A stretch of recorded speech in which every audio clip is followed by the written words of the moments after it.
Yeah, very good morning. A pleasant morning to all. Welcome back. After completion of population, today we are connected with a new topic: settlements and migration. So, in this chapter, I don't want to make you much to have confusion. Just I want to make you clearance, clarification. What makes these two to understand you better? Like settlements and migration. So almost all in this we are going to find only the types of questions like what is a settlement, how were settlements began, why do settlements change, what type of places are formed as settlements. So all these in this like question bank. This lesson is related like question bank. We find all types of question. For each and every question, I'll give you the answer. I'll let you know all this one after another. The first question is, what is a settlement? So generally, settlement means a place where we try to settle. A simple logic, a genuine meaning. So there is what it says, the people whatever they need, the requirements. People when they are trying to settle at one place, what they see means comforts. Basic needs, comforts. After that we can think of luxury, that is secondary. But minimum requirement should be there in that particular area or region, then ultimately we show priority and importance. Like what we need, like whenever we are leaving to settle, we find out whether educational institutions are near or not, whether medical related, pharmacy, like what people are in need, like religious, a place where people are worshipping, like Hindu, Muslim, Christian, Jainism, Buddhism, Parsis, commercial, etc. So all these are only the one what it says, it's a settlement. So here, that is what it says the first. Second one, how were settlements begin? When we go back 1.8 lakh years ago, how the people lifestyle was there? Like we know generally what people will say, monkey to man. Here also the same, sedentary, a place where people are living, sedentary meaning a people where they are living. So from hunter gathering stage, people used to live in forest and caves, how they wander from one place to another place. From that they turn towards agricultural life, settled life. So these are the things, like in previous classes what you have learned, Neolithic age, Mesolithic age, these are the stone ages, what you have learned the past. So here also, hunting to settle, nomadic to sedentary. So these are the things what it says, how were settlements began. Coming to the next, why do settlements change? Yeah, this is the question we have to think about this. Generally, why settlements change? So generally, as if you know about Telangana capital Hyderabad, like India's capital Delhi. So if you talk about Hyderabad, there are various things to find over there, like Rashtrapati Nilayam, Assembly, Salajam Museum. If you go on say various historical, religious, social bent which are together in one what we call Hyderabad. Like in the same manner, if you see about Delhi, it's India's capital. Red Fort, Parliament, like not one, various importance which lies and find over there in one what we call about Delhi. And all the ministers, MPs, all the cabinet which is related to the central like Prime Minister, President, the whole and soul, that what it says especially about the Delhi. So when we talk about Delhi, here what we can understand here, what we can find, what we see here means, in the initial stage, the population is only around about 60 lakhs. But right from 60 lakhs, it has enhanced to 1 crore 60 lakhs. Like what the people they find over there in that, like all what we are seeing, educational, medical, religious, theaters, cinema, Rashtrapati Nilayam, Parliament, like Red Fort. So all these, whatever we call, all these are the gods which were the national leaders, they were no more. So such type of importance, it is the hub of the entire nation because it's a capital city. So most of the people, they started settling over there because of education, because of employment, or one or the other reason. The people they have been made shifting to their, like what the people are in need: recreational, religious, entertainment, like education, medical, whatnot. Everything what people are need over there in that particular region. So the point is that here planning was not proper there. What is a plan called? Master plan.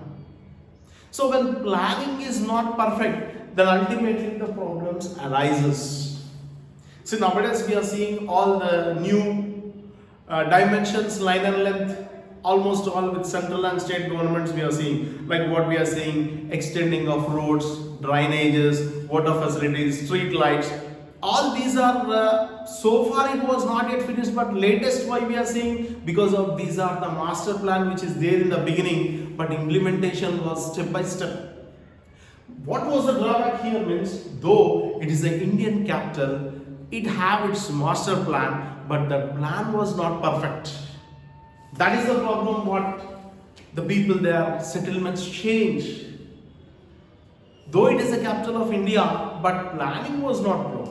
See, generally, whatever we do, when we go to function, twice or thrice we always look into the mirror, we set our buttons and each and everything. What for we are going, we should make our arrangements. Whether we are good or not, once or twice, without seeing mirror, we can't make a move. Why I am saying all this means, planning is there. If you go to education institution, if you go to office, if you go to religious, wherever, whatever, we have the plan. Without plan, we can't see the success. The same thing which was happened over here. Planning was not good. Master plan was not designed properly. So due to that, settlements began to change. That is the third question. Coming to the next. What type of places are found as settlements? Yeah, this is very important and interesting. Like site, situation, the history of the place.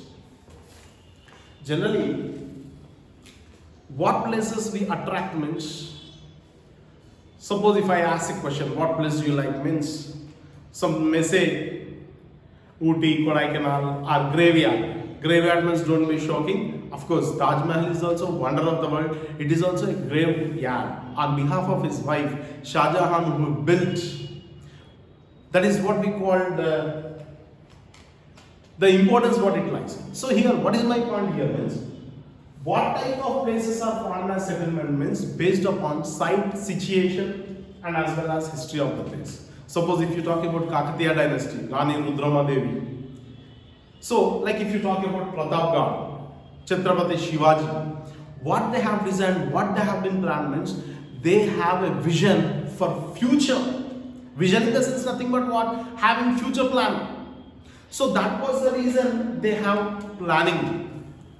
How to protect the kingdom, from where the enemies are coming, how to defend them, what steps have to be taken. That is what we call site, situation. The history of the place. Suppose if you take why all the Britishers especially where they settled in Vizag, because it's a harbor or port area, whatever we can call that. So that is the reason almost all the Europeans who came and settled over there, because they attracted that place and they started making the trade. Like as you know that Europeans who enter in our country only in the name of trade, and after that they even got the political power. So all these, what it says here, to make you clear, site, situation, the history of place. If you talk about Warangal, old name is Ekashila Nagaram. Orugallu, where the Kakatiya dynasty were ruled, and that became one of the historical importance.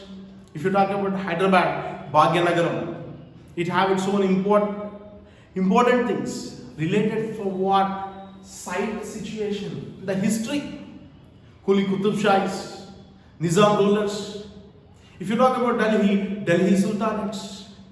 So all these are only the impact what it lies, how these places are formed based upon site, situation and history of the place. That's what it refers. So that was the reason even Chhatrapati Shivaji planned for Pratapgarh and to have such type of fort to make all for the vision, and that was the thing, this was the things which were success. So that all what it says regarding what type of places are formed as settlements. And in this, hamlets. Hamlets is nothing but a group of region in the village is known as hamlet. It's not entire village, it's only a part in the village. I repeat, it is only a part in the village what we call hamlets.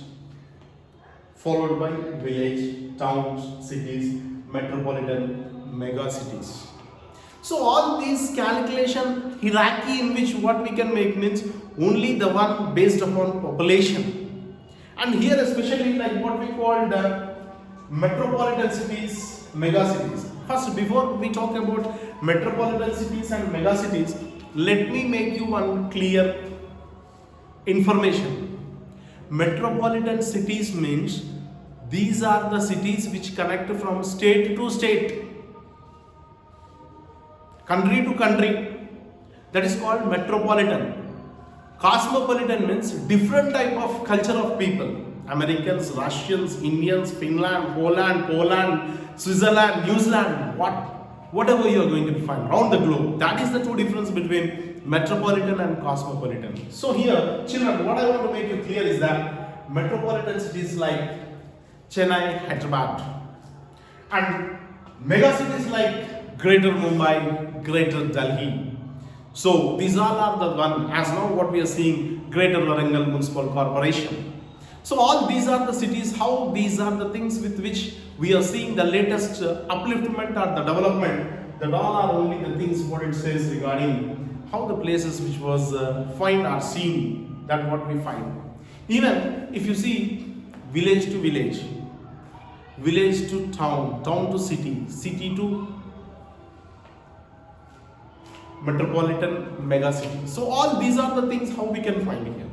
See, generally when we when we are traveling, when we see one border like leaving Warangal and entering into the Karimnagar or any other district, welcome to Karimnagar, welcome to Warangal, welcome to Khammam, welcome to East City Hyderabad. They mention all these things. Means that was the end of the border what they are making us clear picture what they makes us. A route map what it indicates. So that's all what it says regarding the one. And after that, we are coming to the next, what is that called? Urbanization in India. Before we talk about urbanization in India, first let you know what is urbanization. So urbanization is nothing but the rapid growth of cities and towns. See, nowadays, if you go to the village and if you see that, what we are finding, children, most probably villages are appearing like cities, cities are appearing like metropolitan cities and mega cities. How I want to make you clear is that nowadays, once upon a time, we don't have proper roadways, we don't have proper street lights, we don't have proper banking facilities, we don't have proper post office facilities. But nowadays, if you go to the village, villages are appearing each and everything like city what we are finding over here. So such type of development. See, for example, where we are living, once upon a time it's like a forest. Now all these things has been cleared and it turns to educational institution, banking institutional, finance institutional, auditing institutional, cinema theaters, shopping malls, D-Mart, Reliance Mart, Walmart. What marts are not there? Everything which was included over there. These all are the latest trend what we are finding over here. That is nothing but urbanization. So in this, around about 350 million population, around 1/3 of them are living only there in cities and towns.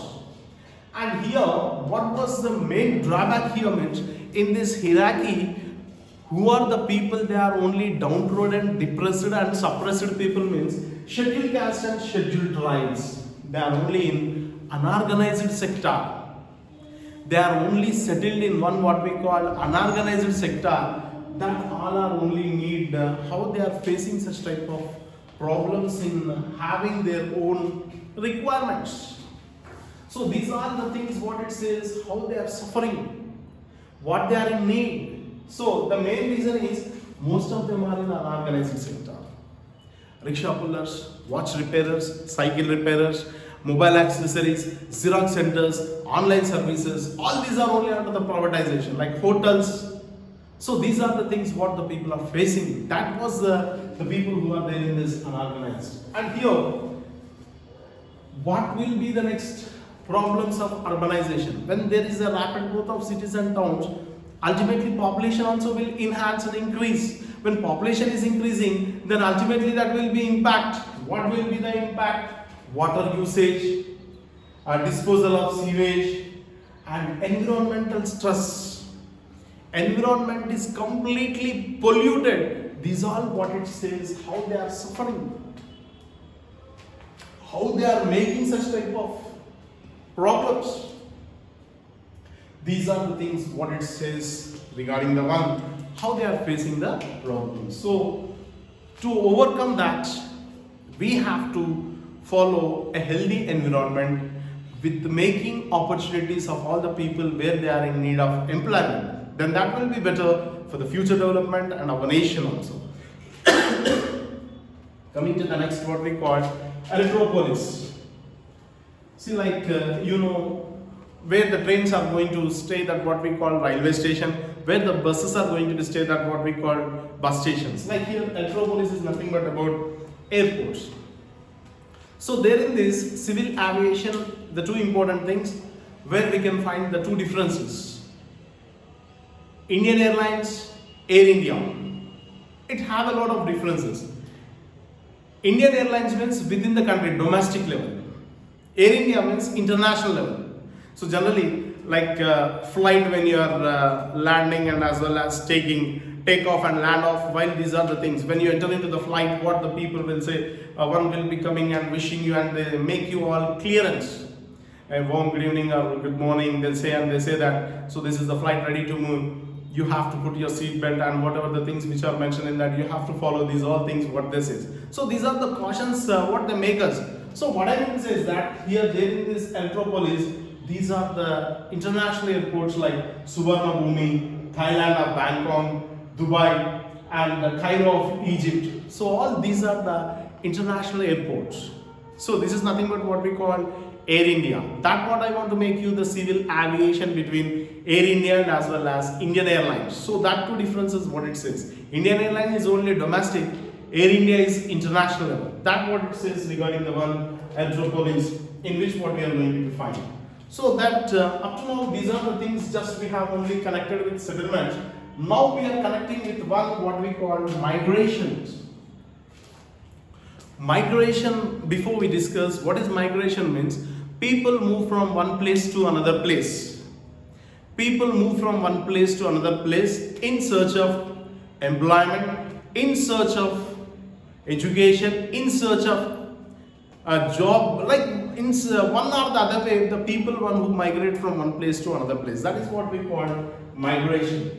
And here, these migrations, because as per the social, political or economic, in these three requirements, as per them, according to the people convenient, they make a move. That all what it comes under the migration. And here, migrations can be broadly classified into three categories: seasonal and temporary migration, rural to rural migration, rural urban migration. So first let us know about seasonal and temporary migration. So in this, every fourth person in India is a migrant. That is seasonal. Seasonal means as per the season. See, generally seasonal we get the fruits: mango, apple, pineapple, guava, grapes. So these are what I mean to say is that seasonal fruits. Like here also, some seasonal works as per the people requirement, they make a move. Some workload will be only for 3 months, some work will be only for 2 months, some work will be there only for weekdays. So that is as per the season. And temporary migration means which is not permanent.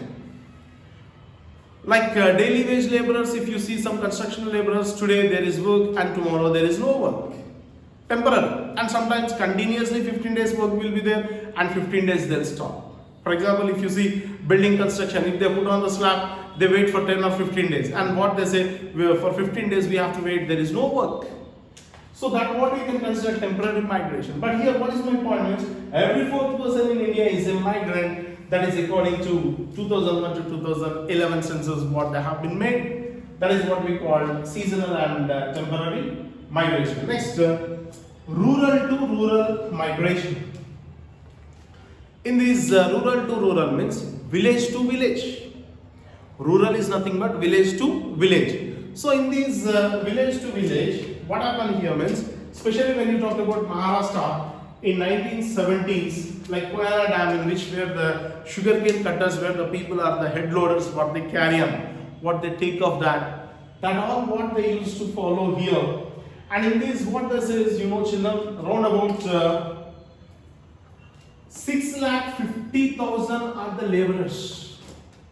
6,50,000 are the laborers who are coming from different states to come over here, because as seasonal or temporary. Like we can see here, people from Telangana, Gujarat to Telangana, Uttar Pradesh, Rajasthan, various people they come, migrate. The people they migrate within the country, outside the country, internal, external, domestic and international. So in this manner, what I mean to say is that 2 lakh are the children. It is a painful thing. What we have to notice over here, 2 lakhs are the children who are there working under one, like sugarcane cutters are the head loaders, and that is what it says, especially a painful thing to be noticed. Actually, children are supposed to get their education, but instead of that, they are working as a laborers. Out of 6,50,000, 2 lakhs are the children who are the head loaders, where they are carrying the canes. Very painful, very pity. So, this is the report according to National Commission of Rural Labour. The report 1990, what this says means, what is this all going on? How such type of things will be impact or that affects the people of one, what it says. So this is what we call rural to rural. Next, rural to urban migration. Generally, here one more thing also you can notice here, especially migration means, no doubt about that, especially the female they migrate because of only in the name of marriage. A bride have to be migrate where the bridegroom will be there. Suppose bridegroom is in Punjab, bride is from Telangana, means she immediately have to follow her husband. It is also one of the cause of migration. Like here also, rural to urban means village to cities. Why the people are migrating? Why people are coming from villages to cities and towns? See, generally people from cities they don't like to go to villages. People from village they come to cities and towns. Of course, village environment is very beautiful. We love the nature, we love the greenery. That is secondary. But coming to the point of view, what is my point here means, either for education, employment, or any upliftment and outstanding development means generally we preferable the one what we call urban areas. So this is what we call urbanization again. So in such a manner, for education, employment and marriage, one or the other cause, the people they themselves started migrating and shifting towards one to another. So that all are only the things what it says, how people are coming over here, in which what this is. And here, according to 2011 census, 307 millions are as in a migrant. So these many migrants they are going to be migrated. So that all are only the things what it says about migration types. Seasonal and temporary migration, rural to rural migration, rural urban migration. Next here, what happens when people migrate? Before that, international migration, let you know this.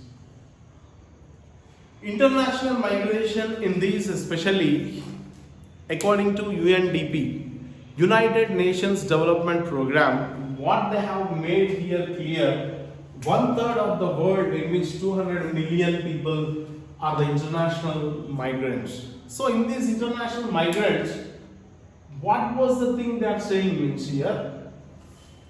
India, in which they have been classified into two categorization.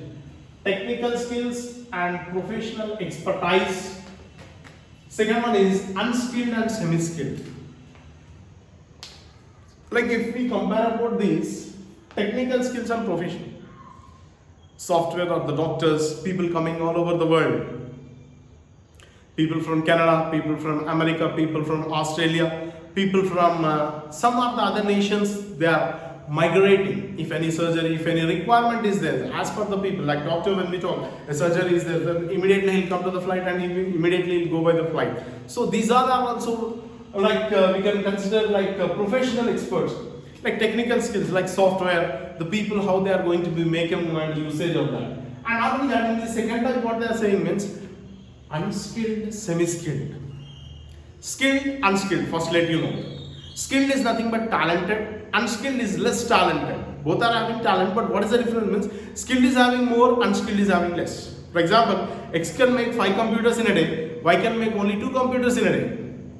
X is having more expertise. That is what we call skills.